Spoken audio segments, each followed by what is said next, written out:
Hey guys, this is Wolf Hoffmann, and you're listening to Sonic Perspectives.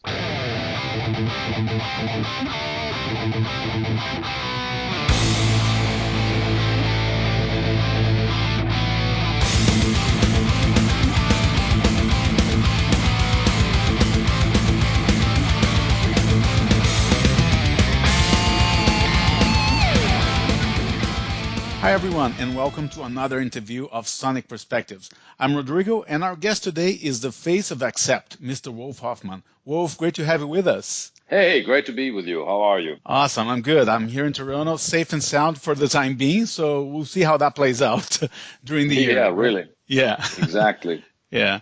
Let's talk about the new Accept album, To Mean to Die. I feel it's another high point in your career. Do you feel the same way? Hard to say, but I have a good feeling about it. I feel really good. Now that I've talked to so many people and so many people, journalists and some fans have listened to it, I've got a good feeling. Yeah. It's always hard to say yourself. Yeah, I know. I mean, for me, on my first listens, on my first 10 or 15 listens, to be honest with you, it's a high point in Accept's career for sure.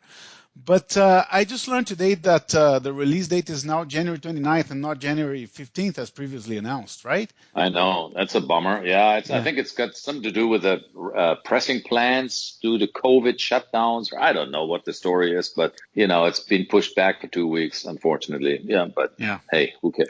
Who cares? Yeah. What's another 2 weeks after all this wait? And It's all right. It's all right. We can take it.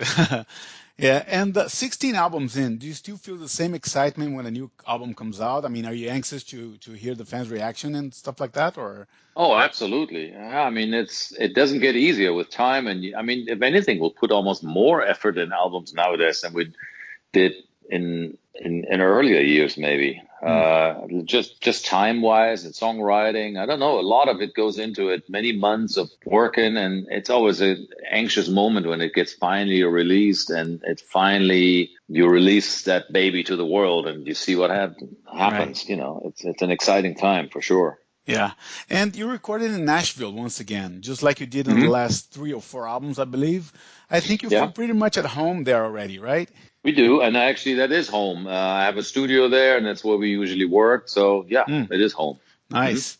I think it used to be like the mecca of country music, and now it's a mecca for all styles. It went through a whole new revamp in the last couple of years, right?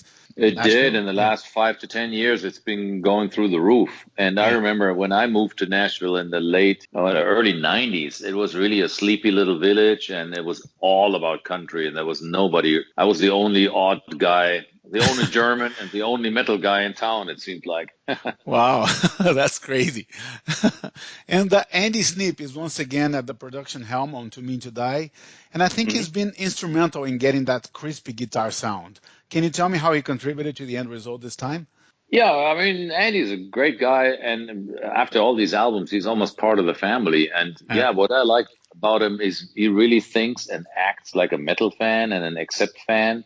And he's also a guitar player, of course. So he's really good with guitar sounds and guitar riffs. And so, I mean, he's great on so many levels. And he's also very good at picking out the right songs, I believe. So he's definitely a big help in the whole process, and wouldn't want to make an album without him. And I told him that, I told him if he thinks about going on tour with Judas Priest, I'll just have to break his hand, Yeah. Or wait a few more months. We'll see, right? Yeah, exactly. Yeah. But the weird thing is we were going to be on tour, everybody, in this last summer. So we didn't really know how this would all play out with the recording schedule. Because we were scheduled to play summer festivals, and Judas Priest was going to go out for several months, and we had no idea how we would fit in the recording for this album. Right. But so we started early, just laying down whatever songs we had, and thought, well, we'll figure it out later in the year somehow. And then COVID happened, and nobody went on tour, which meant everybody had the time, but it also meant nobody could travel anymore. So that was a little odd, because Andy couldn't come to us to Nashville. And we had to have him on board online only, which was odd. But, we made it work. Yeah. But luckily it was only for some songs that we had to work this way. I see. I think it's changing for everybody, even like offices and corporations and stuff like that. We're learning to work remotely. But given the choice in the future, would you work like with everybody in the same room, or are you comfortable with doing things Yeah. remotely? Yeah. Yeah, Mm. yeah, yeah. Yeah. I've done. I mean, we've never, the last five albums, we've hardly ever been all together at the same time, and it's really not very practical because Mm. usually you concentrate on one or two instruments at the time, and Yeah. that's it. It's almost like it's not helpful if there's five guys twiddling their Yeah. thumbs and one guy is working. I don't think it helps anybody. Whenever it's your turn, that's when you are in the studio. That's how we've worked. Mm. I see. And this is the first time you did an album with Martin on bass and also Phil on guitars. And that's always a delicate scenario because you never know how the dynamic is going to go in the Yeah. writing process with the new lineup and everything. But tell me how it went. Yeah, I mean, it went surprisingly well. It's the same thing with songwriting. We're never really writing everybody together, but Mm. I mean, I write the majority of this stuff, and I used to work with Peter in the past, and the old bass player, quite a lot. And even there, it was always that somebody had written half a song, and we present it to the other guy, and then we would bounce the ball back and forth. And now I was pretty much alone in that. But I asked all the other guys, hey, if you have any songs, please let me hear them. Please let me see what you got. If anything is except worthy and usable, I'd like to use it. So yeah, Martin Motnick, the new bass player, stepped up to the plate and really delivered a bunch of complete songs, a bunch of half finished or good riffs and stuff like that. So it was definitely a big help in the songwriting process. Absolutely. Awesome. So now you have three guitars in the lineup. I only know of Iron Maiden and Leonard Skinner having this kind of formation. Yeah. Do you anticipate any changes in the arrangements of songs live by having three guitars or not? Yeah, a little bit. I mean, it's not going to change dramatically. Sometimes we're going to be riffing all three on the same riff. Other times we're going to play more parts from the records, like overdub parts that you normally couldn't play, with just two guys. And then I think we're just going to, we're going to spice it up a little bit. It's not going to change dramatically. I think it just is a question of why not over why. He's such a great guitar player, and we felt so comfortable with Phil when we toured with him 2 years ago during an orchestra tour all through Europe that we felt like we don't want to let this guy go. We want him to be part of the team one way or another, and we didn't really want to kick anybody out. So we felt like, why can't we have three guys? What the hell? There's no law against it, as far as I know. Yeah, of course not. But speaking of guitars, the heavy metal police isn't going to arrest us. No, definitely not. No, the more the better. Tell me about your love for Flying V guitars. I know you were part of a documentary last year about this model, and it's a big part of the visual identity of Accept, for sure, right? Yeah, it always has been. Ever since the early 80s when we started having two Flying Vs in the band, it became somewhat of a trademark. Trademark or sort of a visual thing that was easy to recognize. And not everybody was doing it, especially back then. Yeah. Flying Vs were sort of unusual instruments. It's hard to imagine now because everybody and their sister now plays the Flying V in the metal community. But back then, it was certainly something that was unusual, and that's why we started doing it. And also because it's somewhat of a, flashy showman type guitar. Yeah. Because back in the early 80s, it was either Les Paul or Strat. There was nothing else. Nothing. It wasn't any of those newer companies didn't exist. It was Fender Strat or Gibson Les Paul. That was it. Yeah. Really, everybody played that.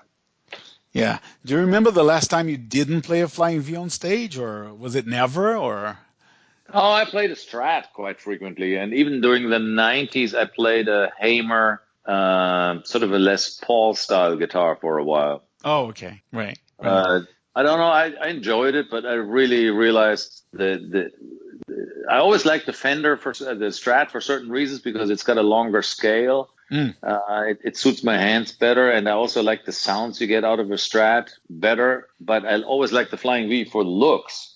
Right. And stage showmanship. So finally, I got this perfect hybrid guitar built by a German company called Framus about 6-7 years ago, and it's my own signature model that's really got the best of both worlds, and that's what I've been playing exclusively for the last, I don't know how many years now. Awesome. Awesome. Yeah. Going to the specifics about the new album, I think Undertaker is almost designed to be sung by the crowd. Did you write it with that in mind, or how did you guys come up with Absolutely. that? Right.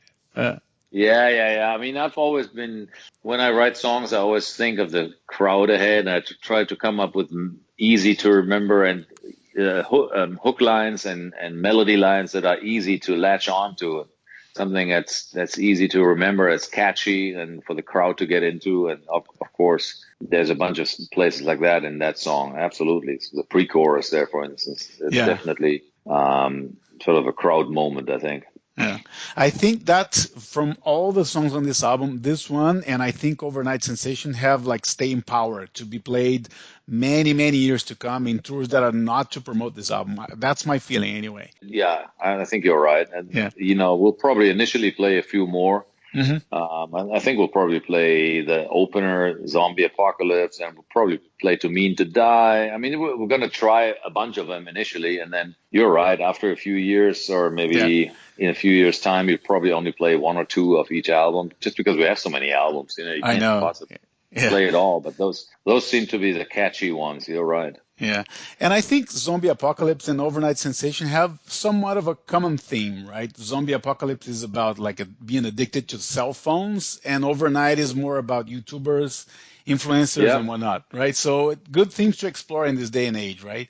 Yeah, I mean, we use whatever inspiration we can get for songs. I'm always almost grateful when we have a theme or a subject matter that we could write a song about. Because to me, there's nothing worse than having a cool riff, but no idea what the song should be about. That's Yeah. sometimes it's almost painful. You've got this cool riff and you don't know what to do with it until you have the idea. Oh, cool title and something good or interesting to talk about. During in the lyrics Yeah. content. I see. And I think in the past, your wife contributed a lot to the lyrics, but not so much this time, right? Was it Mark doing the Yeah. bulk of the lyrics on this album? Well, Mark always flashes out the final lyrics, but we always try to give him something to work with, meaning we try to give him a song that, like Overnight Sensation, the theme, we told him what we were thinking of, or what I was thinking of so it's not just an empty backing track and here, do something with it. It's always usually, it's got somewhat of a hook line. It's got a theme, and then he gets to work on filling out the verses and the final lyrics. So that's his to do. But the overall idea for the song is oftentimes already there. I see. But in some cases, on this album it worked the opposite way. Where, for instance, The Undertaker, that was based on the lyrics written by Mark beforehand, which is kind of unusual for us. But even that can happen. Right. Okay. I think that having your wife contributing to the band is kind of a delicate position. I mean, you could easily fall into a Yoko Ono scenario. Did you guys ever discuss that, or was that ever in your minds, or?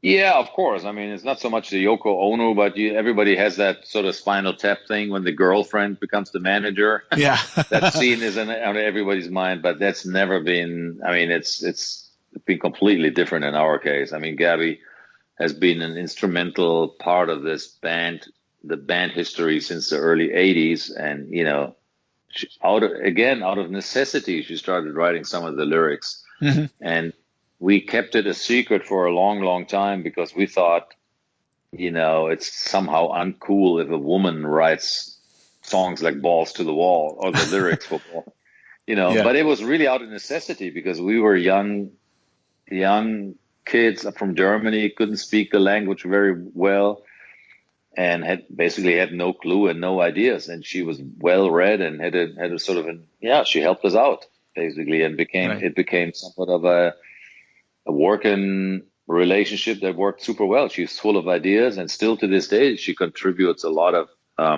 topics and ideas and catchphrases. I guess every songwriter has a little sort of sketchbook that we write ideas. When we have an idea in the middle of the night, you write it down and you think, oh, this could be a song one day. And she has that book, and it became somewhat of a habit. So we didn't let go of it completely. But now that we have Mark being an excellent lyricist, he does most of the lyrics, but he's grateful, and if we come up with good stuff, because we all need inspiration. Yeah, that's the right attitude, I would say. But yeah, cool that things worked out. Yeah. Uh, Yeah, yeah. And something that has become a tradition with Accept is the use of classical music inside a solo or a lick or a riff here and yeah, there. This true. time around, we hear Beethoven on Symphony of Pain and Dvorak on Samson and Delilah. I think that's Oh, very good. almost expected at this point, right? Well, I try to not make it into a formula. Like the last album didn't have any, as far as I remember, and even the Yeah, one before, maybe not. I do it whenever it feels right and whenever it fits, it falls in place, basically. Yeah, and I in see. this case, it did, and it worked out fine. But it's it you can't force it into the songs. I never try to, make it mandatory. Oh, we got to have a classical element on this album. Right. It's not. It's not how it's supposed to work. And actually, I'm surprised you caught that Dvorak theme. That's good. A lot of people don't. It's good. But Thanks. there's actually that Samson and Delilah theme. The main theme, that Oriental theme, is also a classical piece. That's from an opera called Samson and Delilah by Saint-Saëns, a French composer. Oh, okay. Okay. Yeah, I that's didn't kind catch of a that one. lesser. Yeah. It's not as well known as some others, like for instance Beethoven. That's probably everybody has heard that at some Yeah. point or another. Yeah. I think you're writing in not overdoing that stuff and being creative and serving the song, right? I guess that's the main goal, right? I Yeah. mean, it really happened backwards. I was working on this idea, Symphony of Pain, for some time, and it was even a contender on one of the previous albums, and it never quite amounted to anything. And I finally had some riffs that I felt good about, and I thought I wanted to revisit that Symphony of Pain idea Mm, because I just like the way it sounds. Symphony of Pain. It's like the ultimate yeah. pain or something. I don't know. I just Yeah. liked it. And then I thought, like, symphony.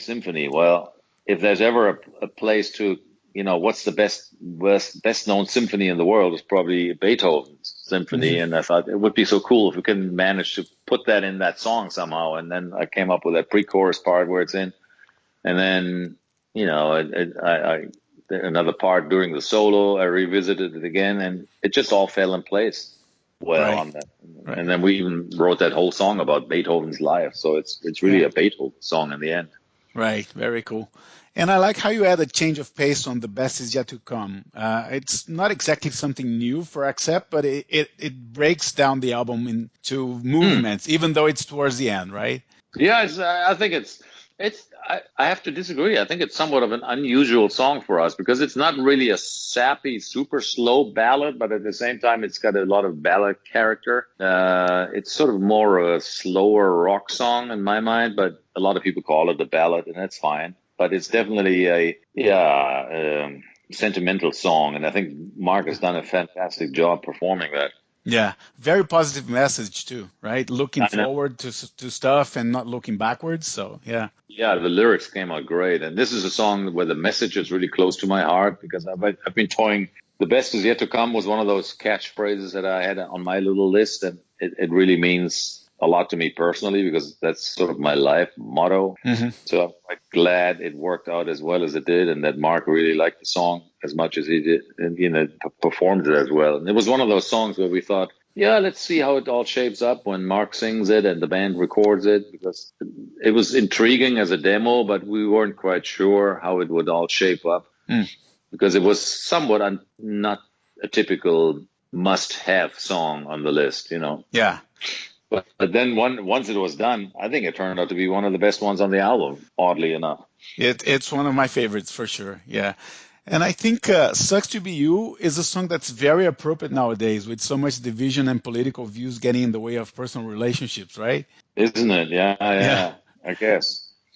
Definitely. And I thought Life's a Bitch, a song you released not too long ago, was going to be a part of the album. Can you tell me why that wasn't included or? Because it doesn't fit on any album, it doesn't need it to be on this album. Mm. If we would have been short on songs, yeah, maybe we'd have, but I don't know. We didn't put it on the previous album. It was actually a leftover from the Blind Rage sessions. And we didn't feel it had a place on Blind Rage or The Rise of Chaos because it's somehow a bouncier, happier song, and we sort of didn't quite know what to do with it. And then Nuclear Blast asked us if we had anything in the vault to release between albums, and that's when we decided, we still have that Life's a Bitch song. Why don't we release that in between? And then we started writing songs for this new album, and all of a sudden we had more than enough for the album. We didn't feel like it was necessary to re-release Life's a Bitch. I mean, it's already out there, so yeah.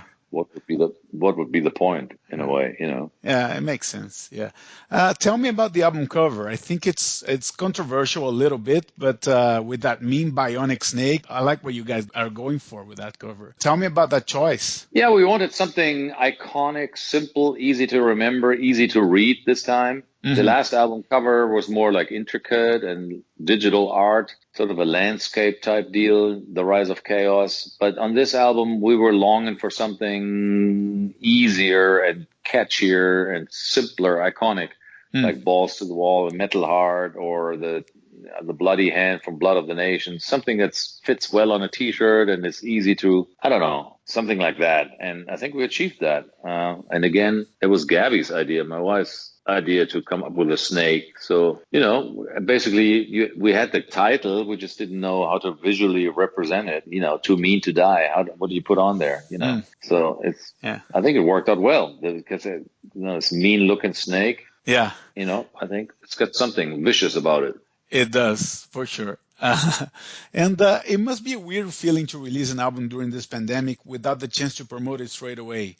How did that affect the album as a whole, aside from postponing the release date, for sure? Yeah, we'll find out when it's released how it will affect it.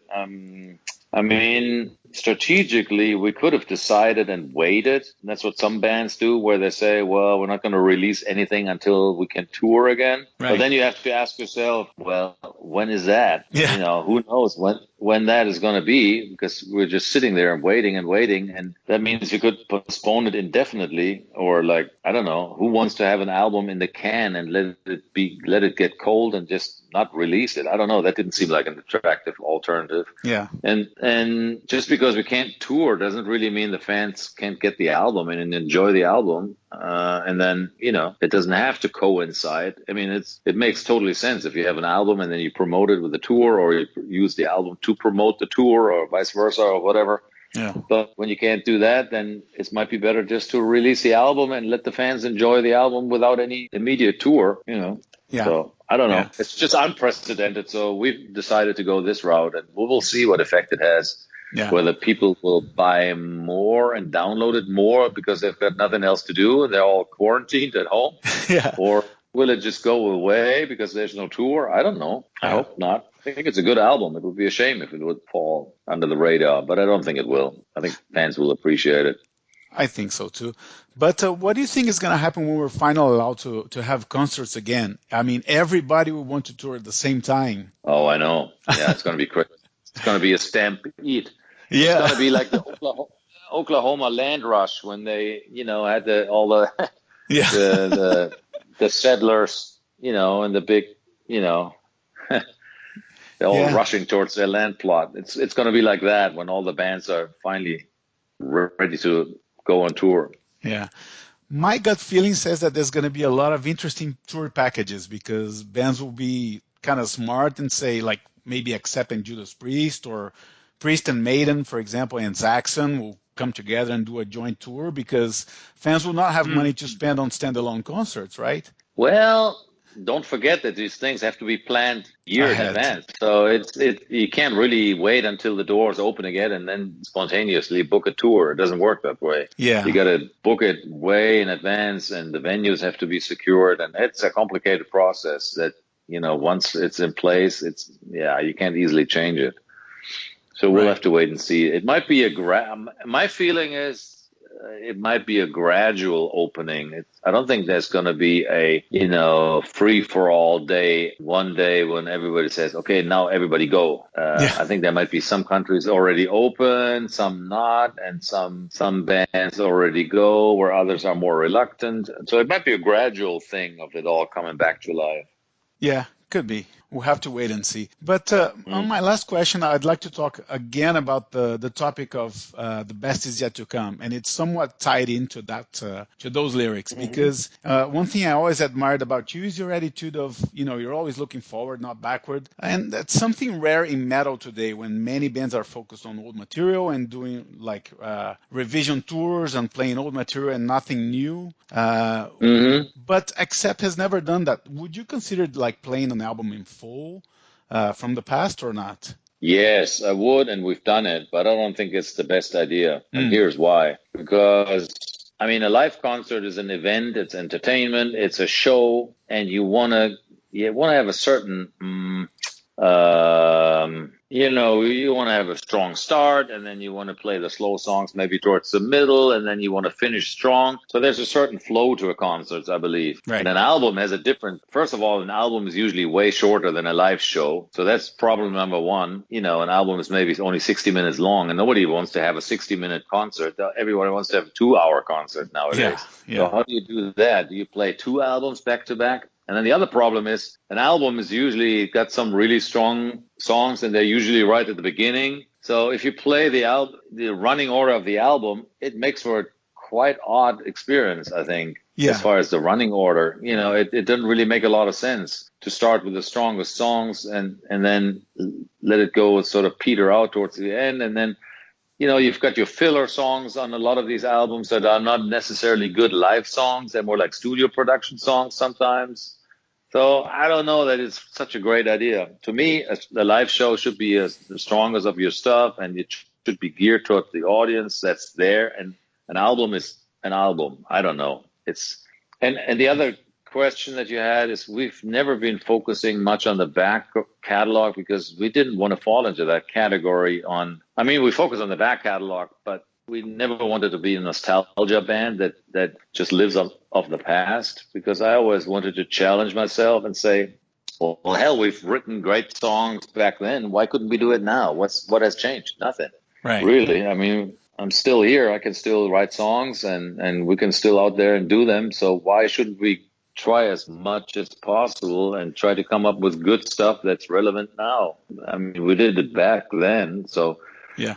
It would be just the easy way out to just say, let's just write a mediocre album and nobody wants to hear the new songs anyhow, and just let's play balls to the wall and just let's play stuff from the old days, and that'll be fine. Yeah. That would be a half-ass effort. Yeah, didn't sound right to me. Completely understand. And Wolf, thank you so much for the interview. All the best with the new release. Too mean to die. And the best is yet to come. You got it. Yes. Awesome. Right. Thank you so much, man. Take care. All right. You too. Thanks. Bye. Bye. Okay, everyone. Thank you for tuning in, and I hope you enjoyed this interview with Wolf Hoffmann of Accept. You can check out this interview on many formats: YouTube, iTunes, Stitcher, Google Podcasts, and iHeartRadio. Also, please follow us on Twitter and Facebook and subscribe to our YouTube channel. Let's wrap it up with the song The Undertaker from Accept's upcoming album, Too Mean to Die. Stay safe and see you next time.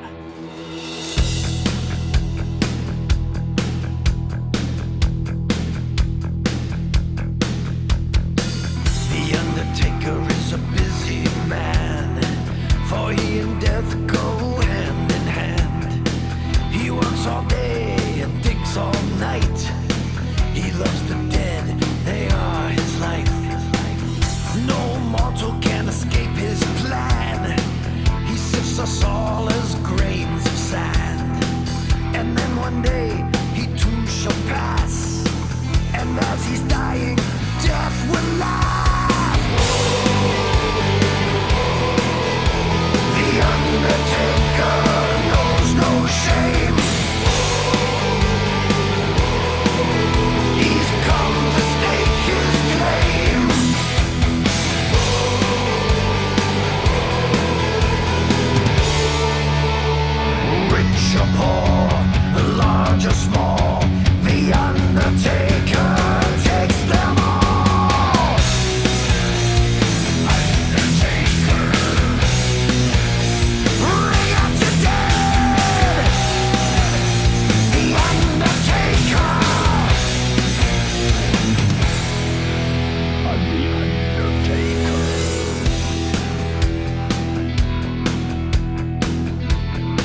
just simple.